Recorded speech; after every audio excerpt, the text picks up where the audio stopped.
Hello friends, welcome back hi fi study changing the way of education.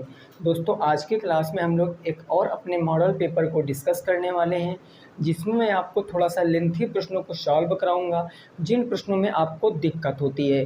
बहुविकल्पी प्रश्न आप कर लोगे, ये मैं प्रत्येक वीडियो में आपसे बताता हूँ। अगर फिर भी आपका कोई क्वेश्चन रह जाता है तो आप पूछ सकते हो, मैं उसको बताने की पूरी कोशिश करूँगा। ठीक है ना भाई? तो आज की वीडियो की शुरुआत करने से पहले ये जो हमारे साथी हैं, एक बार वीडियो को शेयर कर सकते हैं। पहली बार आए हो तो सब्सक्राइब कर लीजिए, और जब पसंद आएगी तब आप लाइक भी कर लेना। इससे पहले यानी कि परसों की क्लास में मैंने आपको एक क्वेश्चन बताया था, जहाँ पर 5 बटे कुछ आया था, 5 बटे 8 आया था। उसमें मैंने बताया था आप लोग चेक कर लेना। तो कई साथियों ने लगाया था क्वेश्चन, बताया था सर 5 बटे 8 नहीं आएगा बल्कि कुछ और आंसर आएगा। तो भाई वेरी गुड, आप लोग ऐसे ही प्रैक्टिस करते रहिए। ठीक है ना भाई? साथ में लगे रहिए, तो हो सकता है कि जो आपका एग्ज़ाम है वो अच्छा एग्ज़ाम जाए। क्लियर बात ना? तो ठीक है भाई, तो शुरुआत करेंगे आज की क्लास की। पहला क्वेश्चन यहाँ पर लिखा हुआ है, देख सकते। इस प्रश्न को हम कैसे सॉल्व करेंगे? प्रश्न को कैसे सॉल्व करें? देखो, लंबाई और चौड़ाई हमको नहीं पता है। लंबाई और चौड़ाई मुझको नहीं पता है, तो मैं मान सकता हूँ कि माना मेरी लंबाई क्या हो जाएगी भाई? माना मैंने लंबाई को x मान लिया, है ना दोस्तों, और चौड़ाई को मैंने क्या मान लिया? y मान लिया। लंबाई को x, चौड़ाई को y। अगर लंबाई चौड़ाई पता है तो ज़रा मेरे को बताओ क्षेत्रफल क्या बन जाएगा। अगर हमको लंबाई चौड़ाई जो माना है वो हमें पता चला, मैंने माना x मीटर लंबाई है, y मीटर चौड़ाई है, तो क्षेत्रफल आयत का क्या होता है? लंबाई गुणे चौड़ाई, यानी x इंटू वाई होता है। ओके ना? अब देखो, क्वेश्चन की फर्स्ट कंडीशन पढ़िए भैया।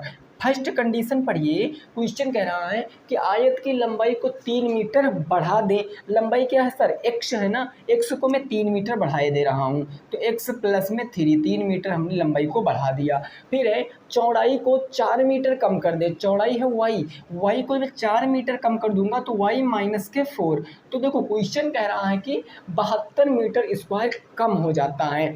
कम कब होगा? कम का मतलब उनके बीच में अंतर है। तो जो पहले क्षेत्रफल था एक्स वाई, इस क्षेत्रफल से, भाई क्षेत्रफल तो यही हुआ ना, लंबाई गुणे चौड़ाई, यही तो क्षेत्रफल हुआ।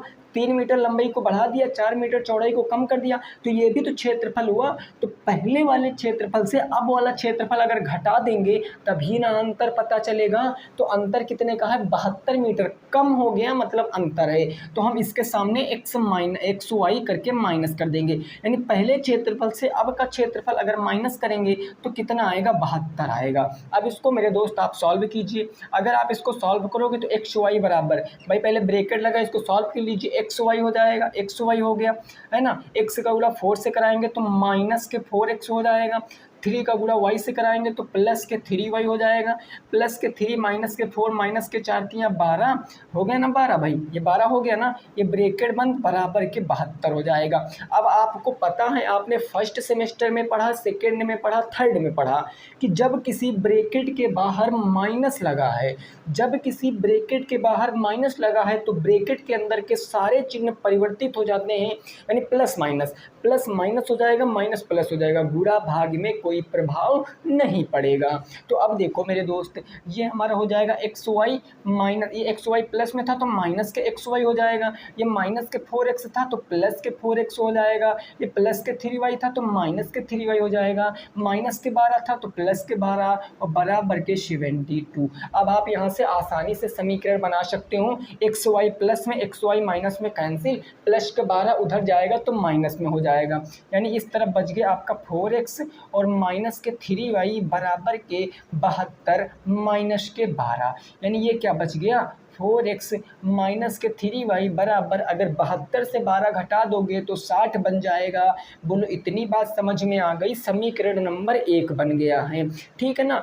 एक चीज़ याद रखना, जब कभी कम करने की बात करेगा क्वेश्चन में, जब कभी कम करने की बात की कम हो जाता है तो हमेशा आप पुराने वाले से ना नए वाले को घटा दोगे। भाई कम करने की बात किया तो पुराने वाले से नए वाले को घटा दिया, लेकिन जब कभी बड़ा होने की बात करें, करेगा कि बढ़ गया, तो आप नए वाले से पुराने वाले को घटाओगे। जब बढ़ गया की बात करेगा, अधिक हो गया की बात करेगा, तो आप बड़े वाले से यानी कि जो पहले वाला था ना उसको घटाओगे किसी में से, नए वाले में से। तो अब सेकंड कंडीशन क्वेश्चन की क्या कह रही है उसको ज़रा समझते हैं। सेकंड कंडीशन क्वेश्चन ये कह रही है कि भाई साहब लंबाई को 1 मीटर कम कर दिया जाए। लंबाई x थी, इसको 1 मीटर कम कर देंगे। तो अगर इसको 1 मीटर कम कर देंगे तो x माइनस के 1 हो जाएगा, होगा ना। ये सेकंड कंडीशन है, कुछ और मत समझ लेना। x माइनस के 1 हो गया। उसके बाद कह रहा है कि चौड़ाई को 4 मीटर बढ़ा दें। तो सर चौड़ाई मेरी y थी तो y को मैंने 4 मीटर बढ़ा दिया, y प्लस के 4।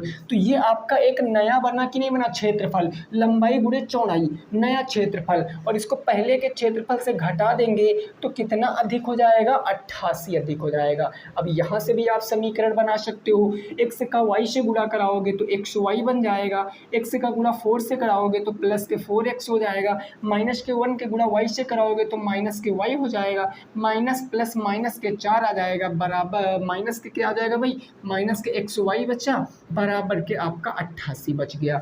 अब आप देखो xy प्लस में xy माइनस में ख़त्म हो गया, माइनस के 4 उधर ट्रांसफ़र करोगे तो प्लस में 4, ये बच गया आपका 4x माइनस के y बराबर में 88, माइनस के 4 इधर आ गया तो प्लस में 4 हो गया। यानी ये मेरे दोस्तों बच गया 4x माइनस के y बराबर 88 4 92। समीकरण नंबर 2 बन गया। समीकरण नंबर 2 बन गया। अब आप समीकरण 1 और समीकरण 2 देखो, 1 और 2 देखो। आप देखोगे 4x गुणांक बराबर है, घटा लीजिए बस। आप समीकरण 1 और समीकरण 2 को घटाओगे, मैं सीधे लिखे ले रहा हूँ, मैं लिखूँगा 4x माइनस के 3y और बराबर के क्या है आपका 60 है ना।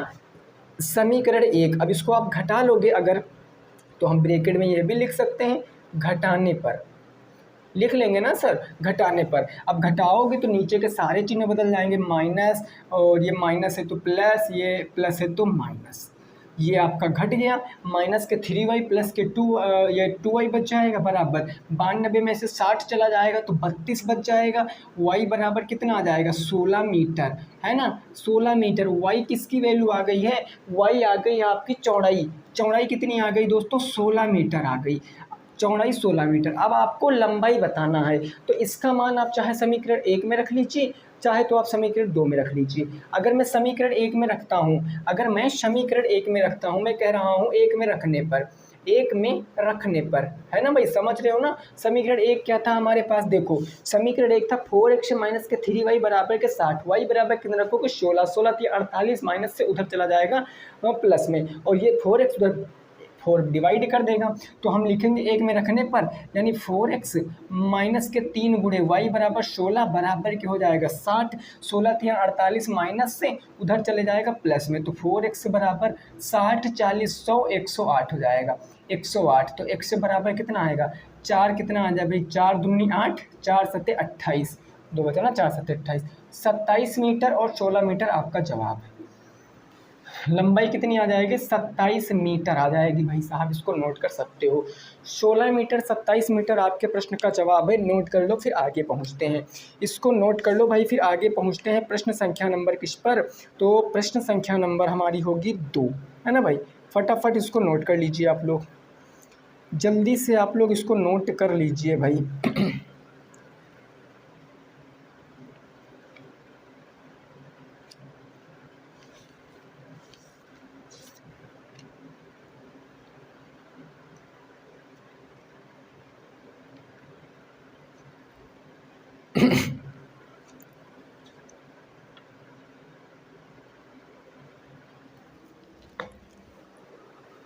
क्लियर भाई, आगे पहुँचें। चलिए आगे नेक्स्ट प्रश्न देखेंगे, 2 नंबर प्रश्न। ये चीज़ समझ गए हो ना भाई, बढ़िया प्रश्न था, है ना, लैंग्वेज का कमाल था। बाकी प्रश्न में कुछ भी नहीं था ऐसा कि जो आप ना पढ़े हो। समीकरण बनाना पढ़े हो ना, तो बस वही काम हुआ है यहाँ पर।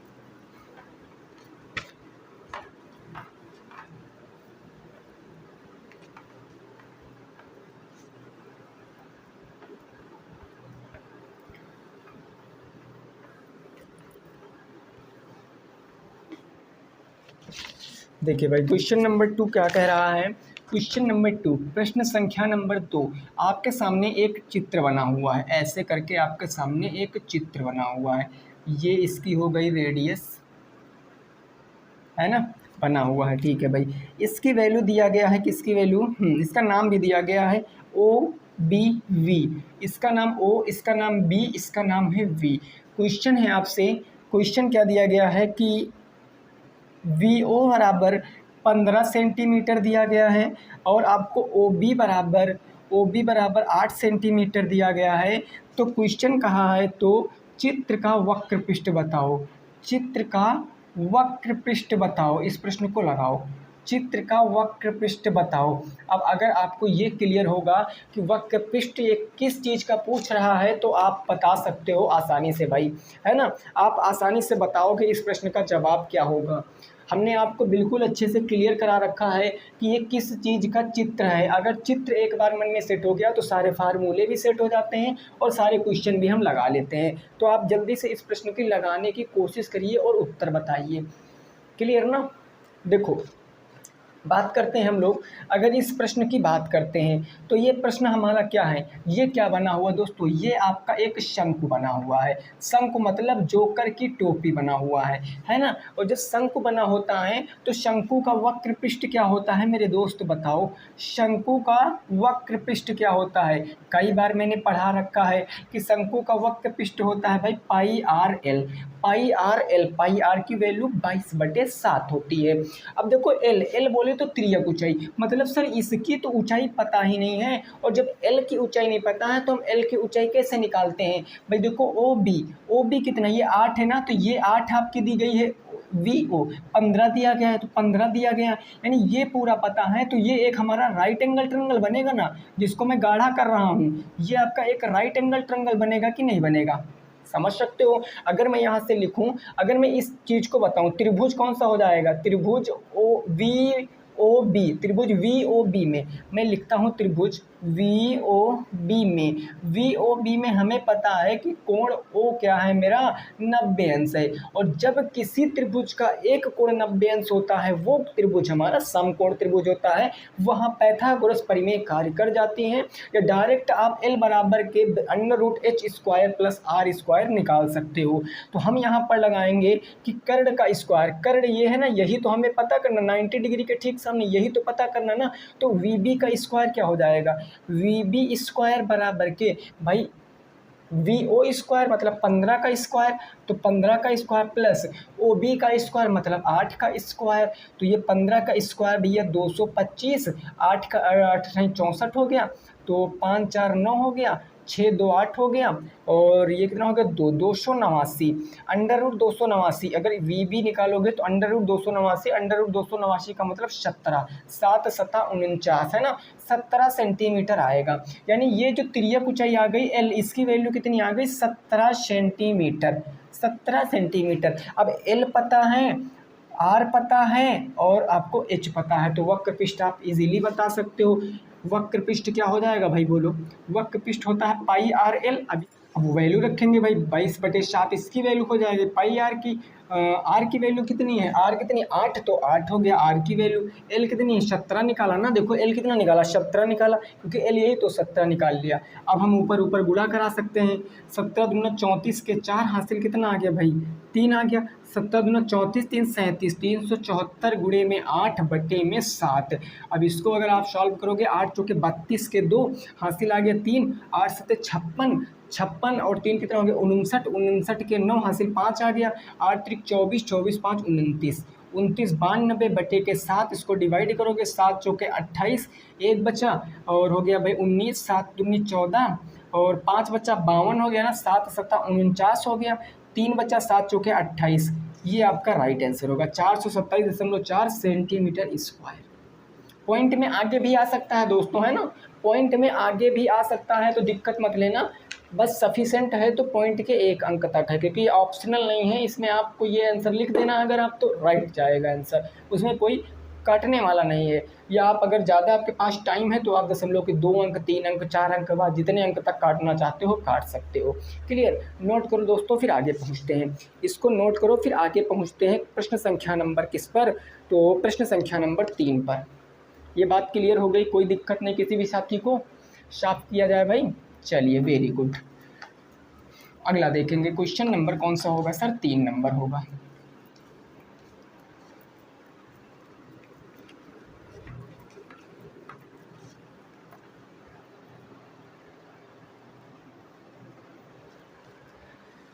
देखो भाई क्वेश्चन नंबर 3 क्या कह रहा है, ये कह रहा है कि दो क्रमागत धनात्मक पूर्णांक ज्ञात करो। दो क्रमागत धनात्मक पूर्णांक ज्ञात करो, धनात्मक का मतलब पॉजिटिव, धनात्मक पूर्णांक ज्ञात करो जिनके वर्गों का योग 365 हो, जिनके वर्गों का योग कितना हो, 365 हो, 365 हो, वर्गों का योग 365 हो। लगाओ प्रश्न लगाओ और बताओ क्या आएगा उत्तर। जल्दी से इस प्रश्न को लगाना है, ठीक है ना, जल्दी से इस प्रश्न को लगाना है आपको।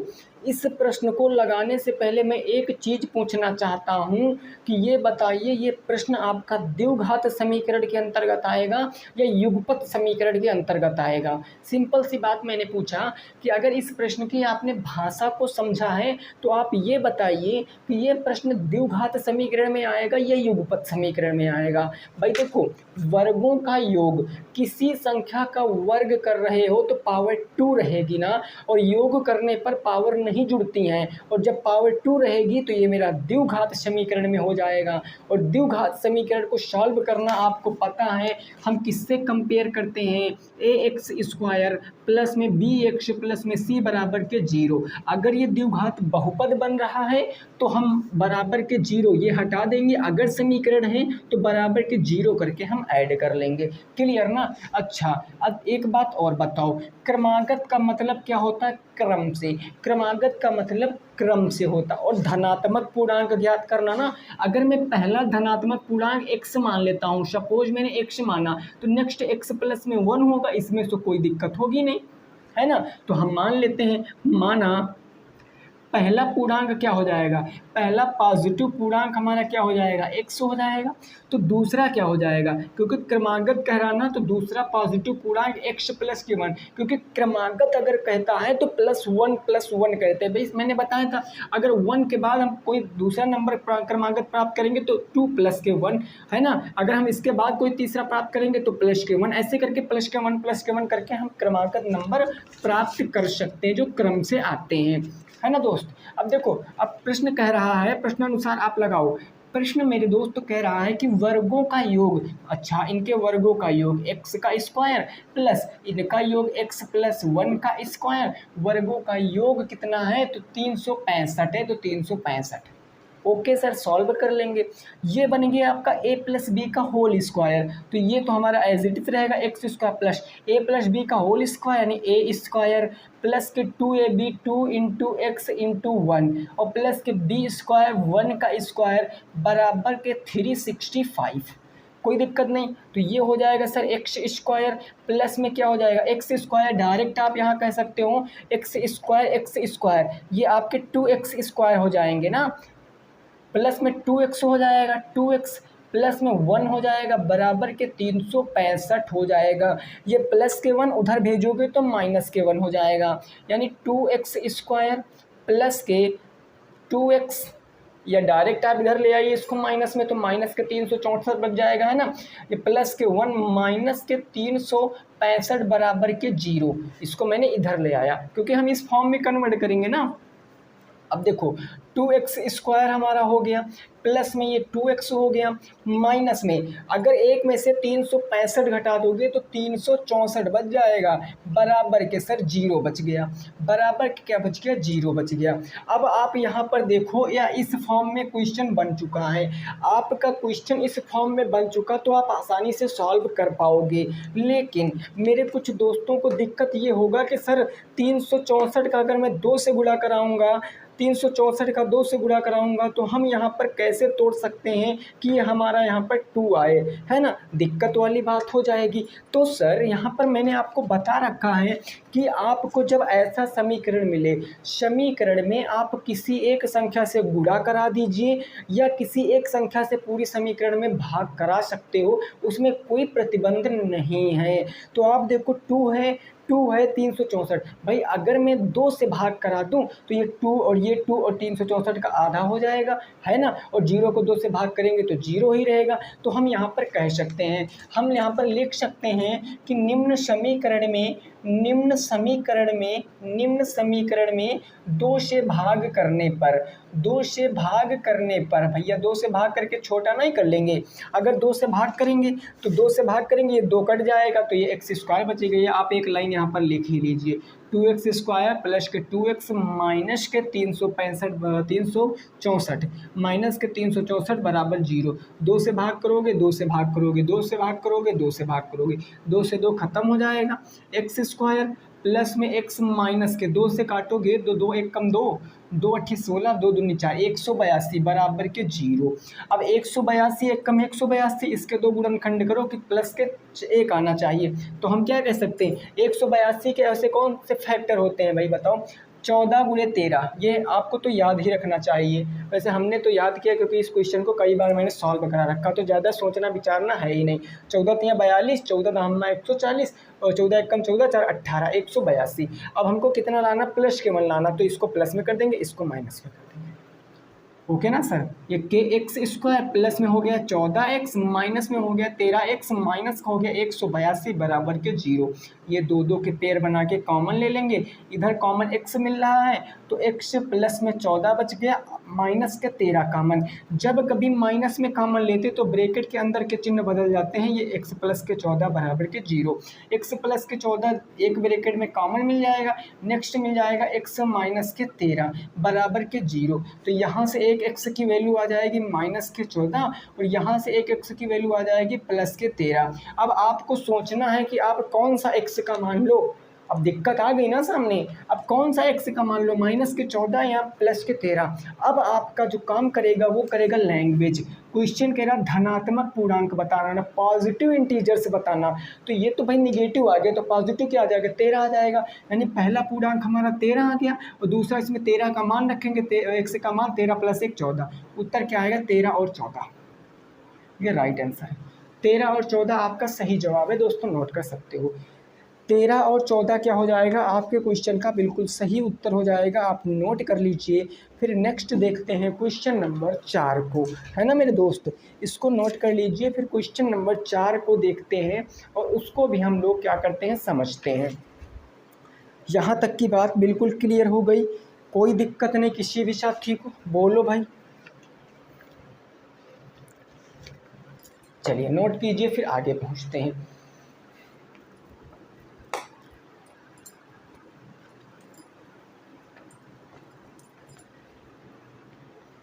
देखिए लगभग मॉडल पेपर में हर एक चैप्टर से आपके क्वेश्चनों को इंक्लूड करने की कोशिश की जाती है ना। तो आप लोग अच्छे से प्रैक्टिस करिए और इतना आप पढ़ चुके हो कि अब आपको डरने की कोई भी ज़रूरत नहीं है। जितना डिफ़िकल्ट आप पढ़ चुके हो इतना डिफ़िकल्ट कभी भी पेपर नहीं आएगा। अगर आ रहा है पेपर आपके सिलेबस से, तो अगर आउट ऑफ सिलेबस भाई आ जाएगा तो सभी को पता है, फिर उसमें कोई कुछ नहीं कर सकता है, फिर तो चीज़ें कॉम्प्लिकेटेड हो ही जाएंगी। क्वेश्चन नंबर कौन सा होगा, 4 होगा। क्वेश्चन नंबर 4 में एक आपके सामने जो है वो डायग्राम बना हुआ है, कुछ ऐसे करके बना हुआ है, ऐसे करके।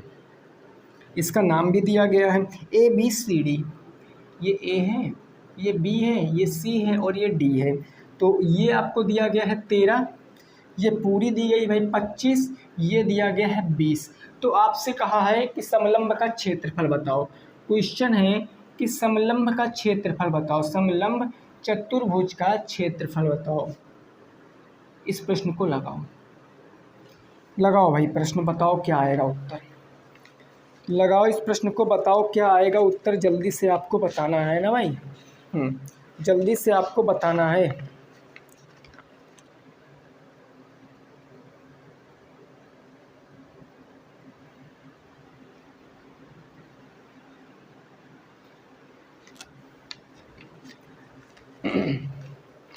देखो समलंब का क्षेत्रफल बताते हैं, तो समलंब का क्षेत्रफल क्या होता है। अगर इस क्वेश्चन में आप देखोगे तो समलंब का क्षेत्रफल का फार्मूला आपको मैंने बताया है। समलंब का क्षेत्रफल क्या होता है, 1/2 ब्रैकेट में B1 प्लस में B2 और मल्टीप्लाई H। B1 B2 क्या होती हैं? ये आपकी समांतर भुजाएं होती हैं। हिंदी में फार्मूला होता है 1/2 गुणे समांतर भुजाओं का योग गुणे का हाइट। यही ना। अब कहोगे सर B1 B2 तो पता है, AB और DC क्या समांतर भुजा, लेकिन हाइट कैसे पता करेंगे? हाइट तो पता ही नहीं।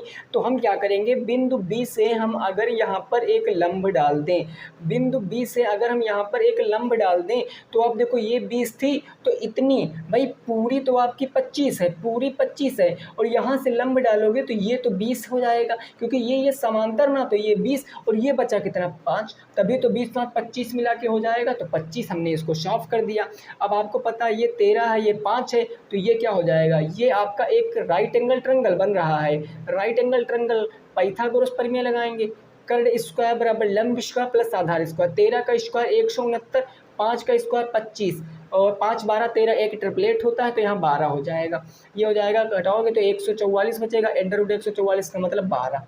ये कैसे आ गया आप समझ सकते हो, है ना। राइट एंगल ट्रायंगल से निकालोगे तो ये 12 आ जाएगा। अब यहाँ से आप रख दीजिए, मान आ जाएगा 1/2। समांतर भुजाएं कौन सी हैं, 20 प्लस में 25 और गुणे के क्या हो जाएगा, H आ जाएगा। अब अगर आप 20 रख दोगे तो भाई गड़बड़ हो जाएगा ना, फिर आप समझ नहीं पाओगे। 20 नहीं रखना आपको, पूरा कंप्लीट जो है वो 25 थी तो कंप्लीट 25 रखना है मेरे दोस्त, है ना। अब देखो यहाँ पर हाइट के स्थान पर हाइट रख देते हैं। हाइट कितनी आ गई 12, तो ये 12 हो गया। 2 से काटेंगे 6 बार में, 20 25 कितना हो गया 45, 45 गुणे 6, 6 पंचे 30, 6 चौके 24, 3 27, 270। और 270 क्या सेंटीमीटर में था, मीटर में था, तो सेंटीमीटर स्क्वायर। ये मान लिया हमने सेंटीमीटर में था, ठीक है ना। वैसे यूनिट मैंने लिखा ही नहीं, लेकिन मान लेते हैं सेंटीमीटर में। 270 सेंटीमीटर स्क्वायर, अगर मीटर होता तो मीटर स्क्वायर आ जाता। ओके ना, कोई परेशानी नहीं ना, आगे बढ़े भाई। चलिए आगे देखेंगे क्वेश्चन नंबर 5। ये चीज़ समझ गए हो भाई, बेहद आसान था। अच्छा, कई साथी हमारे पूछते हैं कि सर आपने चक्रीय चतुर्भुज की क्लास क्यों नहीं कराई है। तो भाई कराइए चक्रीय चतुर्भुज की क्लास। मैंने रेक्टेंगल की एक क्लास दी थी तकरीबन 1 घंटे की, उसमें मैंने सारा कंसेप्ट क्लियर करा दिया था, क्वेश्चन भी आपके सारे बुक के सॉल्व करा दिए थे। प्ले लिस्ट में जाइए, वहाँ पर आपको मिल जाएगा, ठीक है ना। DLED 4th सेमेस्टर की प्ले लिस्ट में आपको जाना है। चलिए आगे क्वेश्चन है आपका, भाई ये क्वेश्चन है, क्वेश्चन नंबर कौन सा हो जाएगा सर, 5 नंबर हो जाएगा। आपके सामने एक सारणी दी गई है और आपसे कुछ जानकारियाँ लेने की कोशिश कर रहा है क्वेश्चन, कि आप कैसे कैसे इस क्वेश्चन को लगा सकते हो। ये आपका भार दिया गया है, ये आपका बारंबारता दी गई है ना। भार दिया गया 42 43 44 45, 40 42 43 44 45, ये भार दिया गया है। इसमें दिया गया 4 12 18 10 6, 4 12 18 10 6, है ना। ठीक है भाई, निम्न सारणी की समांतर माध्य बताओ। निम्न सारणी का समांतर माध्य बताओ। सारणी का समांतर माध्य बताना है आपको, समांतर माध्य बताओ। लगाओ इस प्रश्न को, समांतर माध्य बताना है, इस प्रश्न को लगाओ, जल्दी से लगाओ भाई इस प्रश्न को। देखिए बारंबारता का मतलब होता है कि वह पद कितनी बार आया है। अगर मैं इस पद में, पूरे पद में पूछूं, पूरी टेबल में, कि इस टेबल का बहुलक क्या होगा, नॉर्मल सी बात। मैंने पूछा इस टेबल का बहुलक क्या होगा, तो भैया जिसकी बारंबारता सबसे अधिक होगी, मतलब जो सबसे ज़्यादा बार आएगा, और जो सबसे ज़्यादा बार आएगा उसकी बारंबारता सबसे अधिक होगी। तो जिसकी बारंबारता सबसे अधिक होगी वही क्या हो जाएगा, हमारा बहुलक। देखो 4 12 18 10 6, 18 43 हो जाएगा इसका बहुलक, 43 सबसे ज़्यादा बार आएगा। देखो समांतर माध्य बताने के लिए हमें एक नई सारणी बनाना पड़ेगा। बनाते हैं सर, है ना, साथ में ये बनाते हैं। ये हो गया हमारा, ये दूसरी सारणी, ये 2 चीज़ें दी गई हैं। तीसरी सारणी हमने अलग से क्रिएट कर लिया है ना। अब ये हमें क्या दिया गया था भाई, भार। भार मतलब पद भी पूछ लेते हैं। और ये बारंबारता दिया गया, बारंबारता, इसको हम F कहते हैं भाई, इसको F कहते हैं ना, इसको F कहते हैं। इसको हम एक्स कहते हैं, इसको एक्स कहते हैं, इसको एफ कहते हैं। और हमें यहाँ पर एफ एक्स की वैल्यू निकालना पड़ेगा, एफ एक्स की वैल्यू, क्योंकि समांतर माध्य का फार्मूला क्या होता है? समांतर माध्य का फार्मूला होता है सिग्मा एफ एक्स अपान सिग्मा एफ, है ना। ये सिग्मा का चिन्ह देखो कितना अच्छा बन गया है, ये समांतर माध्य का फार्मूला होता है। यानी एफ एक्स से निकालोगे, एफ से डिवाइड कर दोगे तो आपका समांतर माध्य आ जाएगा। बाहर है भाई 40, 40 हो गया बाहर, कोई दिक्कत नहीं। फिर है 42, तो 42 हो गया बाहर, कोई दिक्कत नहीं। फिर है 43, 43 भी मैंने लिख लिया। उसके बाद है 44, तो 44 भी लिख लिया। फिर मैंने लिख लिया 45, 45। अब यहाँ लिख लेते हैं 4, 12, 18, 10 और 6। गुणा कराइए। एफ एक्स का मतलब एफ गुणे एक्स, ये एक्स ऐसे लिख लीजिए तब ज़्यादा समझ में आएगा ना। एफ एक्स 4 चौके 16, 160 हो गया। 12 दूना 24 के 4 हासिल आ गया, 2 12 चौका 48, 48 2 50, 504 हो गया। 18 तिया 54 के 4 हासिल कितना आ गया भाई? 5 आ गया। 18 चौके 72, 72 5 77, 744 हो गया, 774 हो गया। 44 दहम्मा 400 कितना हो गया? 40 हो गया। 6 पंचे 30 के 0 हासिल 3 आ गया। 6 चौके 24, 24 और 3 27। इसका योग कर लीजिए और इसका योग कर लीजिए। इसका योग करोगे तो कितना आएगा भाई? इकाई अंक जोड़िए, 4, 4 8, 8 हो गया, 8 लिख लिया। दहाई अंक 6, 6 12 1 13, 13 और 4 कितना हो गया? 17, 17 और 7 कितना हो गया? 7 7 14, 24, 24 के 4 हासिल कितना आ गया? 2 आ गया।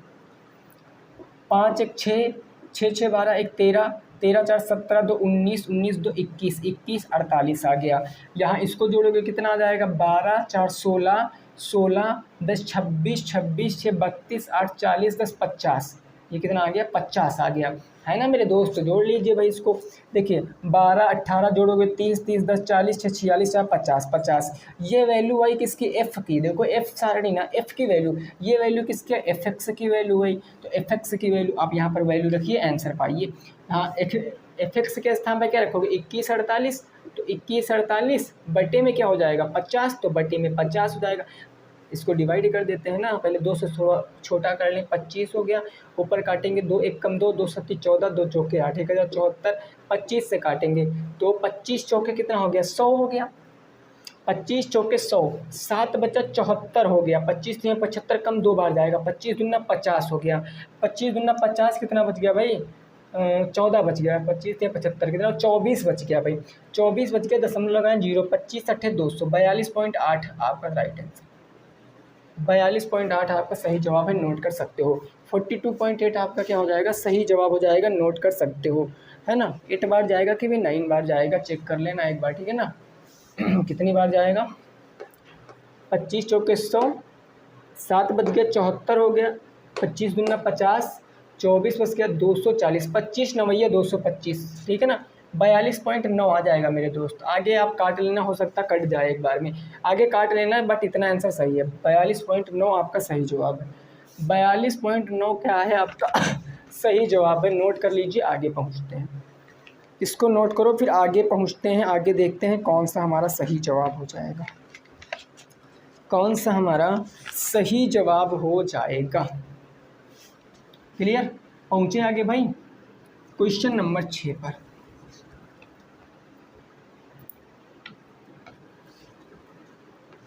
देखिए आज कई 2-3 क्वेश्चन ऐसे हैं जो आपके द्वारा पूछे हुए प्रश्न हैं।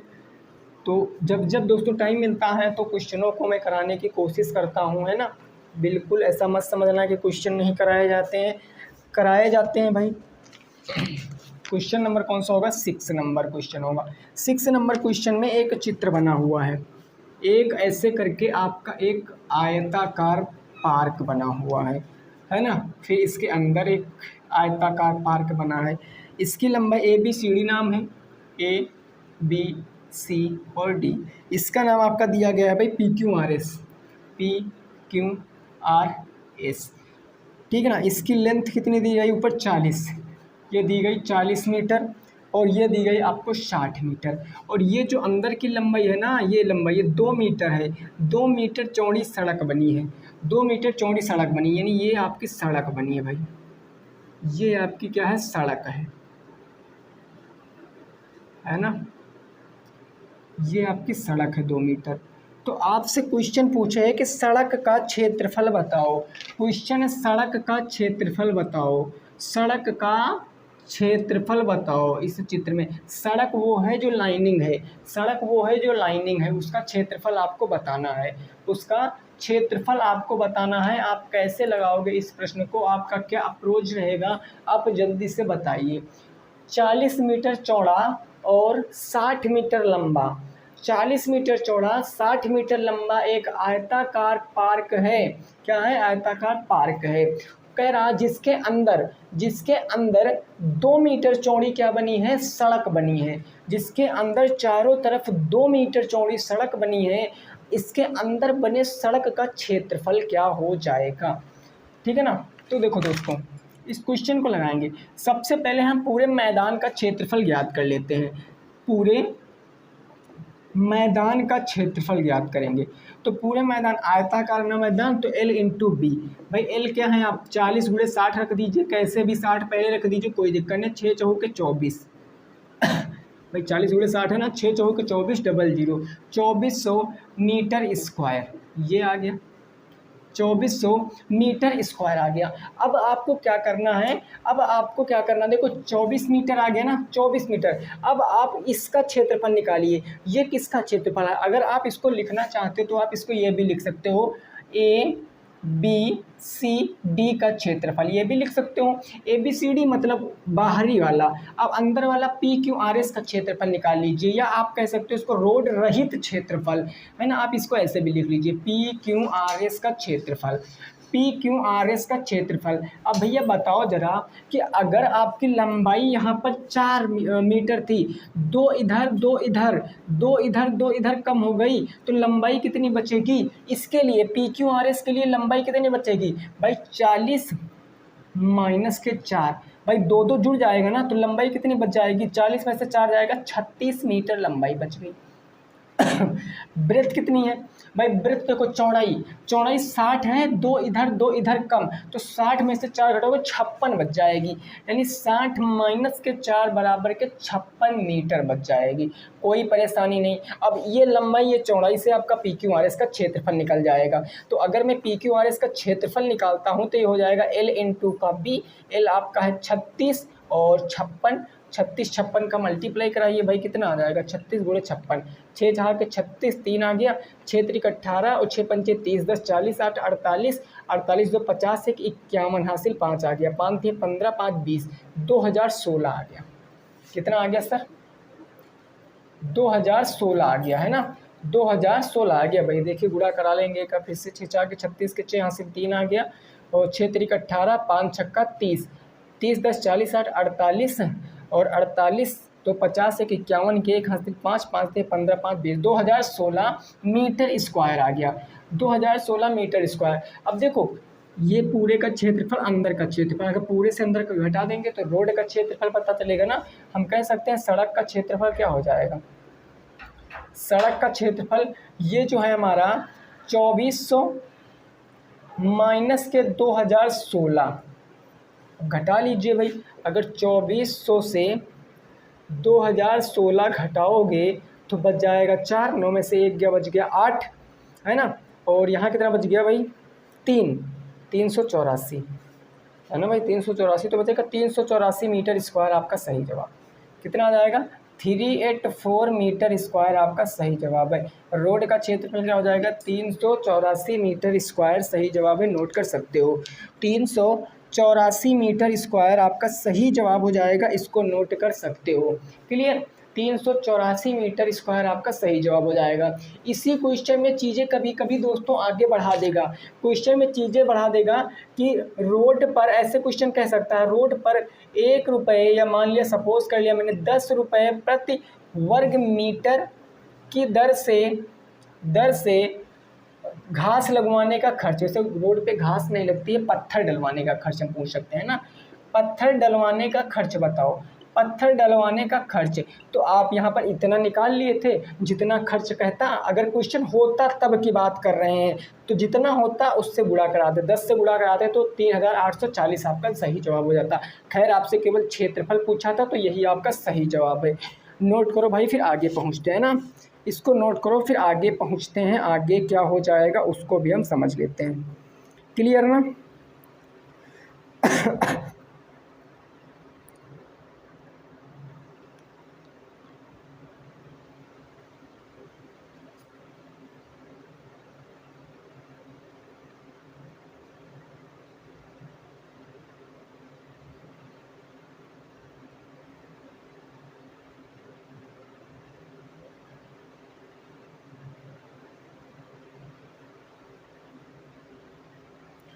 चलिए आगे नेक्स्ट पहुंचते हैं 7 नंबर क्वेश्चन पे, है ना भाई। Question number 7।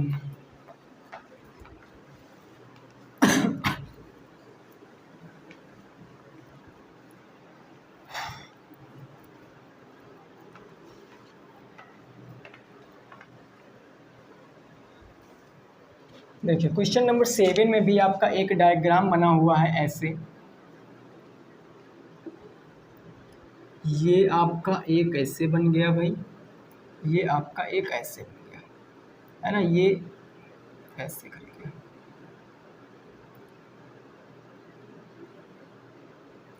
ठीक है ना। उसके बाद इसकी लंबाई दिया है 60, इसकी पूरे की लंबाई दिया गया है 60 मीटर, इसकी पूरे की लंबाई 60 मीटर हो गया। इसकी पूरे की लंबाई दिया गया 80 मीटर, 80 मीटर इसकी पूरे की लंबाई दिया गया है। ठीक है ना। और ये आपका दिया गया 4 मीटर, ये 4 मीटर है, और 4 मीटर आपका ये भी है, ये भी होगा ये भी होगा। ठीक है ना। उसके बाद ये M है, ये N है, ये O है, ये P है।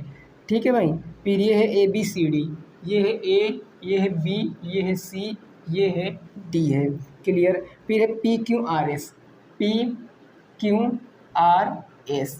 ओके। उसके बाद पॉइंट है आपका, ये है E, ये है H, ये है आपका F, और ये है आपका G। अब बताओ भाई, जो ये पार्ट है ना, इसका क्षेत्रफल आपको बताना है। ये पार्ट अगर हटा देंगे तो क्षेत्रफल क्या हो जाएगा, ये बताना है आपको। चलो भाई बताओ, जल्दी से बताओ भाई।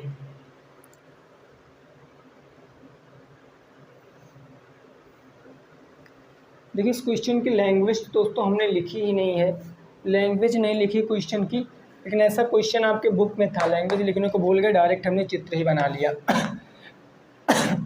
इस क्वेश्चन को आपको बताना है, ठीक है ना। इसमें किसका क्षेत्रफल बताना है यही नहीं क्लियर है ना।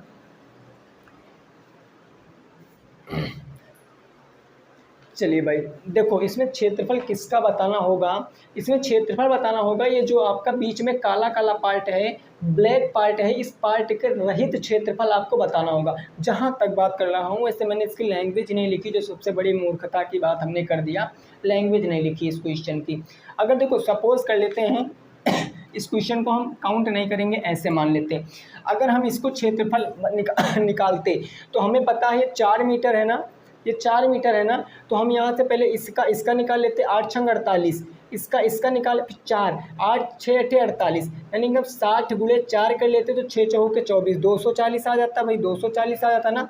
उसके बाद हम 8 गुणे 4 कर लेते, लंबाई गुणे चौड़ाई ना, तो 80 गुणे 4 करते, 8 चौके 32, 340। अब 4 4 कॉमन है, ये तो वर्ग बन जाएगा, तो वर्ग का क्षेत्रफल 4 गुणे 4, 4 चौके 16 कर लेते, इसको ऐड करके इससे घटा देते तो हमें क्षेत्रफल पता चल जाता। लेकिन क्वेश्चन ये भी नहीं पता है कि इसमें लैंग्वेज क्या पूछे हैं, ठीक है ना, इसमें लैंग्वेज क्या है यही नहीं पता है। चलो कोई नहीं भाई, नेक्स्ट क्लास में इस क्वेश्चन को हम डिस्कस करेंगे। बहरहाल अगर इस अकॉर्डिंग जो मैं सोच रहा हूँ, अगर ये पूछा होता क्वेश्चन तो यही आता है आंसर। ठीक है ना भाई। चलो कोई नहीं, नेक्स्ट अगला देखेंगे प्रश्न, अगला प्रश्न देखेंगे हम लोग, क्या कह रहा है उसको समझेंगे। अगला क्वेश्चन नंबर 7, ये कह रहा भाई एक वर्ग का क्षेत्रफल, एक वर्ग का क्षेत्रफल, एक वर्ग का क्षेत्रफल 0.000, 3 बार 0 हैं, 376 376 36 मीटर स्क्वायर है, मीटर स्क्वायर है। वर्ग की भुजा, इस क्वेश्चन को पढ़ लेना मेरे दोस्त, है ना। वर्ग की भुजा लगभग सेंटीमीटर में आपको बताना है, लगभग सेंटीमीटर में बताओ। बढ़िया क्वेश्चन है, थोड़ा सा जो क्वेश्चन है वो थोड़ा सा इसमें डिफ़िकल्ट हो सकता है डाटा, बाकी आप इस क्वेश्चन को इजीली सॉल्व कर सकते हो। जल्दी से इस क्वेश्चन को लगाने की कोशिश करो भाई, जल्दी से इस क्वेश्चन को लगाने की कोशिश करो। बताओ क्या आएगा इसका उत्तर, इसका उत्तर क्या आएगा आपको जल्दी से बताना है। इस प्रश्न का सही जवाब क्या आएगा, है ना। चलो भाई जल्दी से बताओ।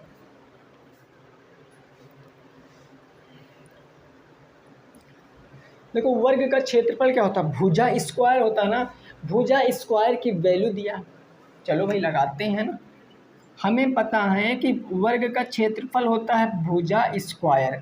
भुजा स्क्वायर इज इक्वल टू कितना, 0.00037636 तो भुजा पहले निकालेंगे लेकिन सेंटीमीटर में, लेकिन हम कम से कम पहले मीटर में तो निकाल लें। मेरे को मीटर स्क्वायर में पता, तो हम मीटर में निकालेंगे। यानी भुजा अगर निकालेंगे तो स्क्वायर जाएगा तो स्क्वायर रूट में ये हो जाएगा।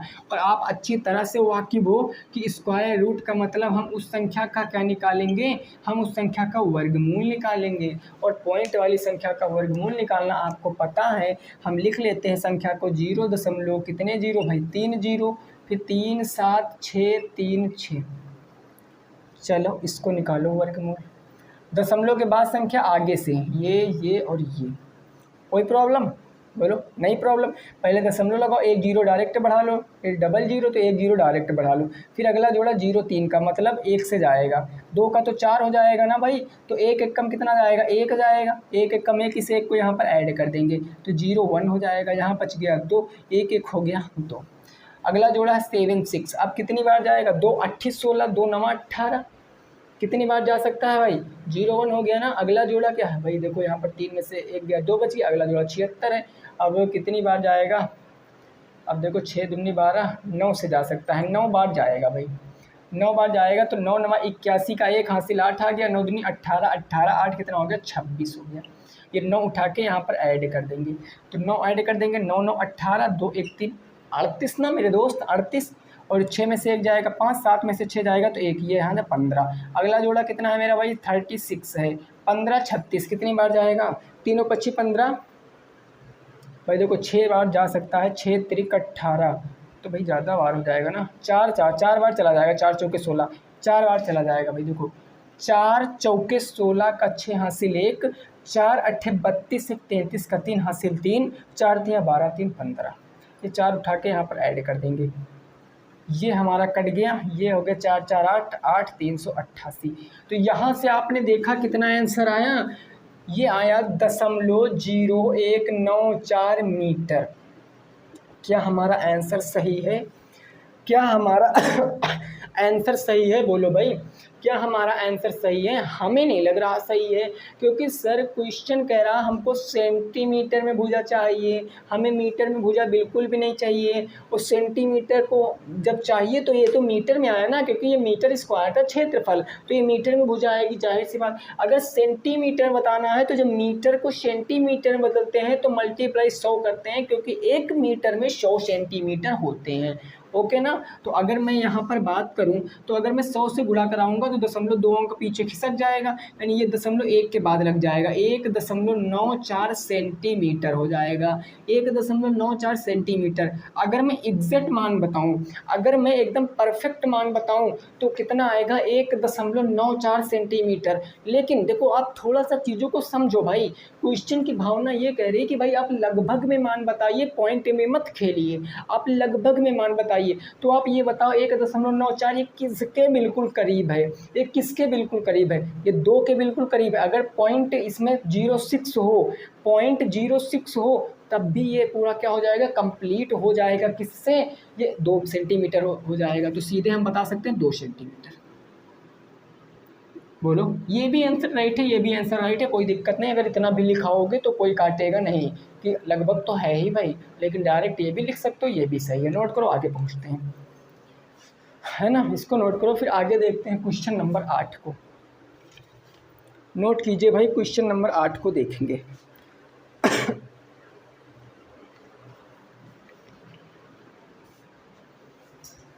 क्लियर बात, समझ गए हो ना। चलिए 8 नंबर प्रश्न,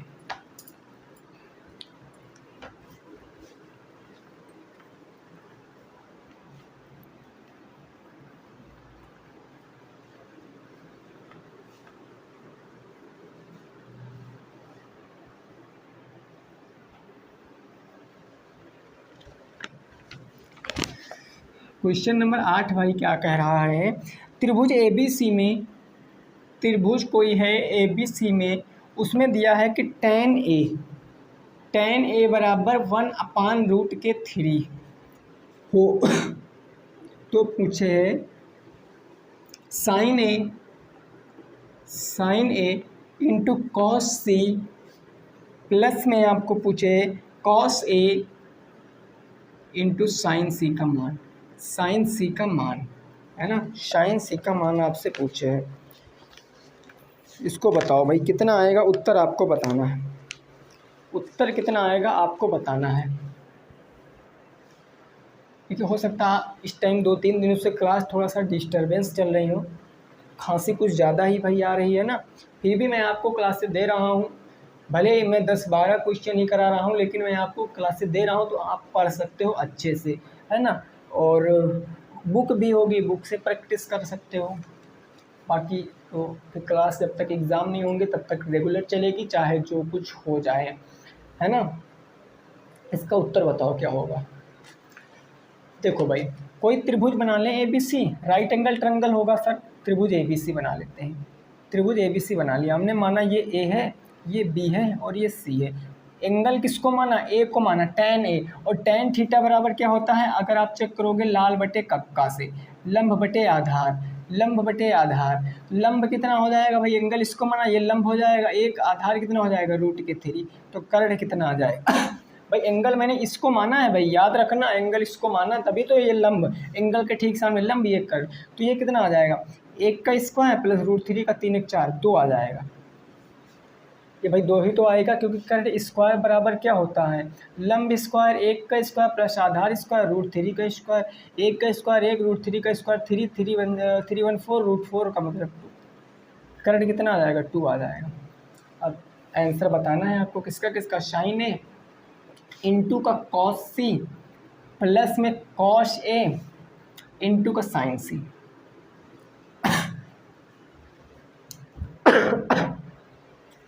देखो भाई, अब क्या करेंगे, साइन है, साइन थीटा बराबर क्या होता है, लंब बटे कर्ण मल्टीप्लाई कॉस सी, कॉस थीटा बराबर क्या होता है, आधार बटे कर्ण, आधार बटे कर्ण हो जाएगा, प्लस में कॉस है, कॉस थीटा बराबर क्या होता है, आधार बटे कर्ण होता है, आधार बटे कर्ण मल्टीप्लाई साइन थीटा बराबर लंब बटे कर्ण, लंब बटे कर्ण। चीज़ें थोड़ा सा चेंज हुई हैं, यहाँ पर साइन ए है, एंगल ए है, यहाँ पर साइन सी है, एंगल सी है, यहाँ पर कॉस सी एंगल सी, यहाँ पर कॉस ए एंगल ए है, तो ये आधार और लंब चेंज हो जाएंगे। अगर मैं एंगल ए से चलता हूँ तो लंब क्या हो जाएगा, 1 हो जाएगा, कर्ण क्या हो जाएगा, 2, यानी ये 1/2 हो जाएगा गुणे। अगर मैं कॉस सी एंगल सी को मैं लेता हूँ, एंगल सी को लेता हूँ तो आधार क्या हो जाएगा, 1 हो जाएगा, कर्ण क्या हो जाएगा, 2, तो 1/2 प्लस में आधार बटे कर्ण, आधार एंगल ए को लिया ना, एंगल ए को लिया, आधार 1/2, तो ये हो जाएगा 1/2 ना, ये आधार बटे कर्ण है तो होता है कॉस ए 1/2 गुणे का, ये कितना आ जाएगा सर, कहाँ है भाई, लंब बटे कर्ण, लंब बटे कर्ण, ठीक है ना, कॉस है ना, कॉस से आधार बटे कर्ण, ये तो होता है लाल बटे का कहाँ, ठीक है भाई। एंगल सॉरी, एंगल मैंने ए को माना यार, गलत हो जाएगा अभी, एंगल मैंने ए को माना भाई, एंगल मैंने ए को माना ना, तो ए के आधार हो जाएगा √3, कर्ण हो जाएगा 2, √3/2 हो जाएगा, अभी गलत हो जाता और गुणे। अब है आपका लंब बटे कर्ण एंगल सी, एंगल सी लोगे लंब कितना हो जाएगा 1 और कर्ण कितना हो जाएगा, एंगल सी लोगे तो लंब √3 कर्ण 2, √3/2 गुणा करा लीजिए, 1 1 कम 1, 2 दूनी 4 प्लस में √3 3 और 2 दूनी 4, इसको हल करोगे तो 3 1 4 बराबर के 4, 4 से 4 कैंसिल, 1 उत्तर, 1 आपका उत्तर हो जाएगा, 1 क्या हो जाएगा आपका उत्तर हो जाएगा। क्लियर भाई, बोलो बातें क्लियर हैं। ये तो सिंपल सा प्रश्न था, अगला भी प्रश्न बिल्कुल सिंपल है, अगर आपको पता है कि ऐसा होता है तब आप लगा दोगे, अगला प्रश्न तुरंत देखते ही उत्तर बता दोगे। प्रश्न मैं लिखूंगा नहीं 9 नंबर की, आप तुरंत उत्तर बता दोगे कि इतना उत्तर आएगा।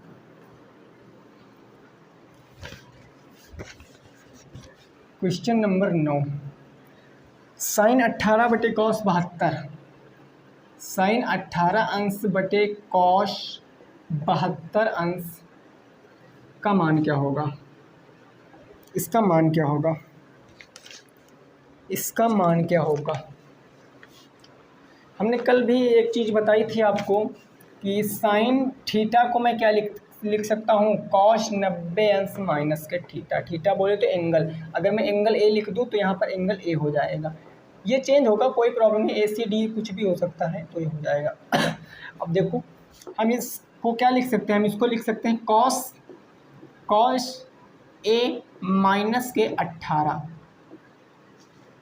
ए माइनस के 18 और कॉस ए कितना, ए एंगल 90, सॉरी 90 माइनस के ए, अरे यार 90 माइनस के ए और बटे क्या हो जाएगा कॉस 72 अंश। अब ए की वैल्यू 18 दी रखी थी तो यहाँ पर सीधे 18 रख दीजिए, या आप एक स्टेप बढ़ा भी सकते थे, तो हो जाएगा कॉस 72 अंश बटे में क्या हो जाएगा कॉस 72 अंश, 72 से 72 कैंसिल, एक आपका उत्तर हो जाएगा, एक आपका उत्तर हो जाएगा। ठीक है ना, एक स्टेप यहाँ पर बढ़ा भी सकते थे, 90 माइनस 18 कर देते, 90 में से 18 घटाओगे तो 72 ही तो आएगा, 72 8 80 10 90, तो एक स्टेप बढ़ा सकते थे, डायरेक्ट भी सोच सकते थे, उत्तर एक आ जाएगा। ऐसे प्रश्नों का उत्तर लगभग एक ही होता है। अगर ऐसा प्रश्न आएगा आपको लगाना नहीं आता है तो डायरेक्ट आप एक लिख देना, हो सकता है एग्जामिनर आधा या 1 नंबर आपको दे ही दे। लास्ट प्रश्न, आज का लास्ट प्रश्न, प्रश्न संख्या नंबर 10 कह रहा है दो वृत्तों की त्रिज्या क्रमशः, दो वृत्तों की त्रिज्या यानी रेडियस क्रमशः आपको दी गई है 8 सेंटीमीटर 6 सेंटीमीटर, 8 सेंटीमीटर और 6 सेंटीमीटर है। वृत्त का उस वृत्त की क्षेत्र त्रिज्या बताओ, उस वृत्त की त्रिज्या आपको बताना, उस वृत्त की रेडियस आपको बताना है, उस वृत्त की त्रिज्या बताओ जो दोनों वृत्तों के क्षेत्रफल के योग के बराबर हो, जो दोनों वृत्तों के क्षेत्रफल के योग के बराबर हो, क्षेत्रफल के योग के बराबर हो। इस प्रश्न को लगाओ, क्षेत्रफल के दोनों के योग के बराबर हो। बिल्कुल सिंपल सा प्रश्न है, लैंग्वेज है जो थोड़ी सी परेशान कर सकती है, बाकी कोई दिक्कत नहीं है, आप आसानी से लगाओ।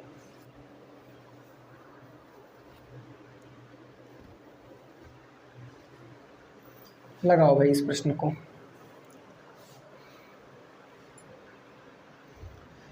देखिए दो वृत्त हैं, दो वृत्त हैं, एक वृत्त उसकी रेडियस दी गई R1 कितना दिया गया है तो 8 सेंटीमीटर, R1 हो गया 8 सेंटीमीटर, और फिर R2 दूसरे वृत्त को मैंने R2 मान लिया, R1 R2 का कोई रोल नहीं है, 1 2 का मैंने 2 रेडियस हो गई इसलिए मैंने R2 मान लिया, इसकी इतनी दिया 6 सेंटीमीटर है ना। अब तीसरी आपसे पूछिए, जो तीसरा वृत्त बनेगा R3 उसकी वैल्यू आपसे पूछे है, तो क्वेश्चन कह रहा है दोनों वृत्तों के क्षेत्रफल के योग के बराबर है। जो तीसरा क्षेत्रफल बनेगा ना, तीसरे वृत्त का क्षेत्रफल वो दोनों वृत्तों के क्षेत्रफल के योग के बराबर है, तो दोनों वृत्तों का क्षेत्रफल क्या हो जाएगा भाई, पाई R1 स्क्वायर और प्लस के पाई R2 स्क्वायर। देखिए R1 R2 ना लिखो कोई प्रॉब्लम नहीं, बस समझाने के लिए बता रहा हूँ। ये किसके बराबर होगा, पाई R3 स्क्वायर के बराबर होगा, है ना। R1 कितना 8, तो पाई R8 का स्क्वायर प्लस पाई R6 का स्क्वायर बराबर पाई R कितना है यहाँ पर निकालना है भाई, तो R का ही क्यूब, R का ही स्क्वायर रहने देंगे, R3 यहाँ पर लिख लेते हैं। देखो पाई इधर कॉमन ले लोगे तो पाई कॉमन ले लिया, 8 का स्क्वायर 64 और प्लस 6 का स्क्वायर 36 बराबर के पाई R3 स्क्वायर। देखो पाई R से पाई R ख़त्म हो गया ना, 64 और 36 कितना हो गया 100 बराबर के R³ square, R3 square, square हटाओगे तो रूट में आ जाएगा, डायरेक्ट R बता सकते हो कि स्क्वायर रूट के अंदर 100 यानी R की वैल्यू 10। सेंटीमीटर में सारा था तो सारा सेंटीमीटर में खेल रहेगा, 10 सेंटीमीटर आपका जवाब आ जाएगा, 10 सेंटीमीटर आपका क्या आ जाएगा जवाब आ जाएगा। दोस्तों जो हमने क्वेश्चन छोड़ा है, एक क्वेश्चन जो आपका चित्र वाला था उसको मैं नेक्स्ट क्लास में करा दूंगा, क्योंकि मैंने उसकी लैंग्वेज नहीं लिखी हुई थी, है ना भाई, उसकी लैंग्वेज नहीं लिखी थी तो दिक्कत हो जाती, बट मैं जो समझ पा रहा था हो सकता वही पूछा हो, लेकिन कोई नहीं, हम कल उस प्रश्न को डिस्कस कर लेंगे, है ना। वीडियो दोस्तों अगर पसंद आई तो वीडियो को लाइक कर देना, शेयर कर देना, चैनल पहली बार आए हो तो चैनल को भी सब्सक्राइब अवश्य कर लेना, क्लियर ना। तो ठीक है भाई, सभी साथी रखेंगे अपना ख्याल, स्वास्थ्य का ज़रूर ख्याल रखना आप लोग, पेपर आने वाले हैं। मिलेंगे नेक्स्ट क्लास में। जय हिंद, जय भारत और वंदे मातरम।